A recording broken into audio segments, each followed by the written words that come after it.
Hello, and welcome to the week 2 edition of the Developing New Worlds vlog that I'm doing for my integrative learning activity. Once again, we're doing this without a script because I thought it went okay last time, so I'm going to do it again and hopefully it goes well once more. Let's get right into it. So, last week was the initial phase where I was kind of still conceptualizing what I wanted to do and getting the initial idea out of my head for exactly the world I wanted to build and exactly what I wanted to do with it. So this week was more along the lines of refining that idea, and that was my original plan. But what I ended up doing the most was probably developing the main character, who I've named Silence, and some of you might recognize that name. Um, but I had never done a character planning sheet before until this class, and basically what the character planning sheet was at the top was like a list of basic characteristics like height, weight, personality type, habits, and stuff like that. And then from the rest of the sheet, it would go in depth, like, oh, what is their professional occupation? Who is their loved one? What is the character's backstory? What do they do in this situation? What do they do in this situation? And I had never really made one of those for any of my characters before.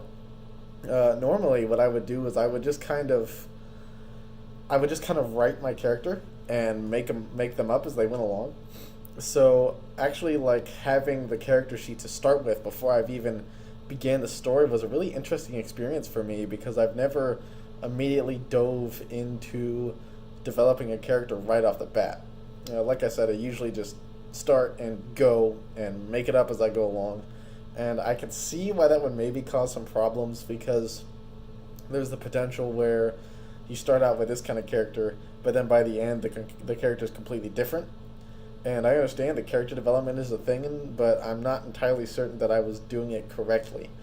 So I'm curious to see whether or not developing this character through a character planning sheet will help me make them a better character or not. But in terms of world building, I did a lot more research, and since I'm setting my story in Tokyo, I'm slowly learning more and more about Japanese culture. And one of the facts that really interested me was that about 50% of the Japanese population is made up of either believing in the folk Shinto religion or having no religion at all, which really intrigued me. I would have expected most of the population to be religious, like I think America is. I don't know that for sure, but folk Shinto was interesting to me because they don't really have a single god. They more believe in spirits, and they believe that after someone in their family dies, they die and become a kami, or what is known as a spirit, and their family then reveres them as like a spirit of their ancestor and like up in the afterlife. And the only main spirit that I could find that is listed is Amaterasu, which is the sun goddess spirit in the folk Shinto belief system. So learning about that whole new religion that I'd never even like learned or heard anything about before was interesting to me. And I've also learned tiny bits about their culture, and I'm going to be looking more into that next week when I continue my research again. But learning about a country that's so different from ours has really been interesting, and I'm glad that I decided to pick Japan because I'd always been interested in things like anime and just their culture as a whole because of how completely different they are from us. Their society is nothing like ours, and it honestly really intrigued me, and that was what gave me the idea to set it in Tokyo. But the world building sheet that I did for an assignment this week, I thought was way harder than the character planning sheet because you don't think about everything that goes into building a fictional world necessarily. I kind of did, and I appreciated the effort that I imagined went into creating the fictional worlds that I watch and play every day.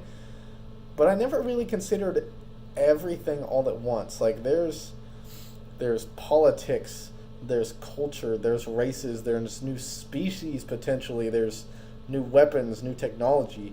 There's all these things that the person creating the world might have to create themselves. And it's actually really difficult because a lot of these things we take for granted in our normal lives, like culture. You don't think necessarily about the culture of where you live very often. You just participate in it and you're part of it.